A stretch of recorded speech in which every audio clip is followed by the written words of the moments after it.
Olá pessoal, vamos bater um papo hoje. Vou compartilhar o conteúdo deste vídeo com vocês para a gente falar de gestão estratégica de negócios para startups. O Brasil é o país que talvez um dos países que mais empreenda no mundo e você já deve saber disso. Mas quando a gente olha para os resultados desses empreendimentos, os números não são tão bacanas assim. Mais de 50% das empresas que são montadas, elas falem antes do seu 4º ano de vida. No mundo das startups isso não é diferente e aliás os números são mais alarmantes ainda e você já deve saber disso.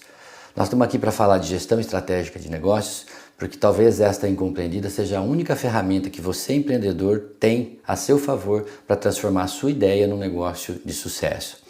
Eu sou Feijó, eu sou consultor empresarial e há mais de 17 anos eu venho ajudando empresas e empreendedores a botarem razão nas suas empresas, razão nos seus negócios e transformá-los ideias bacanas em negócios de sucesso. Nós vamos falar aqui de 4 elementos essenciais da gestão. Na década de 90, 2 caras na Universidade de Harvard, chamado Kaplan e Norton, desenvolveram uma metodologia de indicadores que acabou evoluindo para uma metodologia atemporal, totalmente adotada por muitas empresas ao redor do mundo. E o que eu tenho feito é ajudar a transformar esses conceitos numa linguagem mais adequada para o mundo do empreendedorismo. Então nós vamos falar aqui de 4 perspectivas que nós convencionamos chamar de elementos essenciais da gestão. A primeira perspectiva é a perspectiva financeira, a segunda perspectiva é a perspectiva do cliente, a terceira perspectiva é a perspectiva dos processos internos e o 4º pilar é justamente a gestão do conhecimento, a perspectiva dos colaboradores. Desde que o mundo é mundo, uma empresa, um CNPJ, existe por uma única razão, independente de qual seja o propósito que o fundador se balizou para poder transformar aquela ideia num negócio. Uma empresa existe essencialmente para dar retorno para aquele investimento. Portanto, é a perspectiva do investidor que fala sempre em primeiro lugar. Uma empresa que não dá resultado, uma empresa que não dá rentabilidade, que não dá lucro, essa empresa ela vai deixar de existir. Essa empresa não existe desde o primeiro momento. Então, esta é a primeira premissa que o empreendedor tem que pensar. Os empreendedores, de uma maneira geral, eles são apaixonados por aquilo que sabem fazer, por as suas competências e muitas vezes pelos seus produtos. E fica tão envolvido com a operação que acaba ficando de costas um pouco para os elementos da gestão. Gostar de números não é uma escolha, é uma obrigação.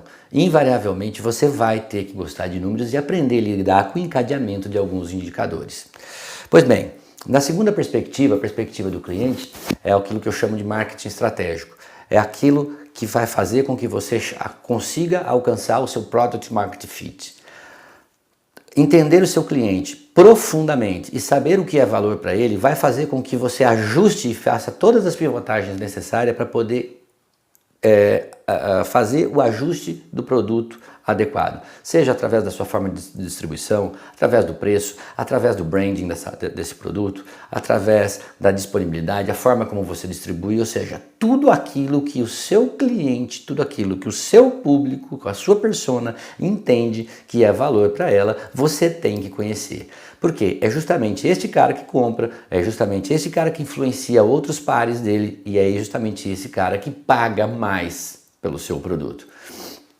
A terceira perspectiva é tudo aquilo que está relacionado à criação de valor para o seu cliente. Se você sabe o que é valor para ele, todos os processos internos da sua organização, da sua startup, ou seja lá, ou mesmo de uma empresa tradicional, seja lá o que for, todos os processos internos, ou seja, devem funcionar como se fossem engrenagens de um relógio muito bem afinado. Todos os processos internos de uma organização convergem para a criação de valor para o seu cliente. Sejam processos de retaguarda, sejam processos de atendimento a clientes, sejam processos de suprimentos, sejam processos gerenciais. Todos os processos tentam trazer uma experiência diferenciada para o usuário. Imagine que se o financeiro não paga, talvez o seu produto num processo de compras não tenha sido, a sua matéria-prima não seja entregue e por isso você não consegue atender on time o seu cliente. Esse é só um exemplo para justificar como todos os processos se alinham, ok? Bacana. Agora, o que é mais importante dentro de tudo isso? Mais importante é a perspectiva dos colaboradores, a perspectiva das pessoas, dos fundadores, a perspectiva da cultura interna da empresa, a perspectiva da gestão do conhecimento. E quando eu estou falando de gestão de conhecimento, eu estou falando de gestão do conhecimento comportamental, que vai fazer com que a cultura dessa empresa prevaleça, versus os conhecimentos técnicos necessários para cada área. Alguém de retaguarda precisa entender de rotinas financeiras, alguém de compras precisa entender de rotinas de desenvolvimento de fornecedores, alguém do seu processo operacional, do seu processo produtivo precisa entender de processo fabril. Mas todos precisam conhecer fundamentalmente qual é a cultura, quais são as questões centrais das competências comportamentais que essa empresa quer ter. Aquilo que faz a identidade dela, aquilo que fala de uma maneira com que todos os colaboradores tenham aquilo chamado dor de dono. Então, nunca se esqueça disso. 4 são os pilares que se relacionam numa relação de causa e efeito que você não pode desconsiderar para obter sucesso com o seu negócio. Gente qualificada, motivada, capacitada, cria mais, produz mais, transforma mais, otimiza processos que vão criar uma experiência de usuário diferente e essa experiência de usuário vai fazer com que esse cara compre mais, influencie mais gente e atendendo a perspectiva dos investidores. É assim que a gente organiza a relação de causa e efeito num processo de gestão. Espero ter contribuído e a gente pode se aprofundar um pouco mais sobre isso em outros vídeos e em algumas outras mentorias que a gente eventualmente se encontra. Um abraço e obrigado pela sua audiência.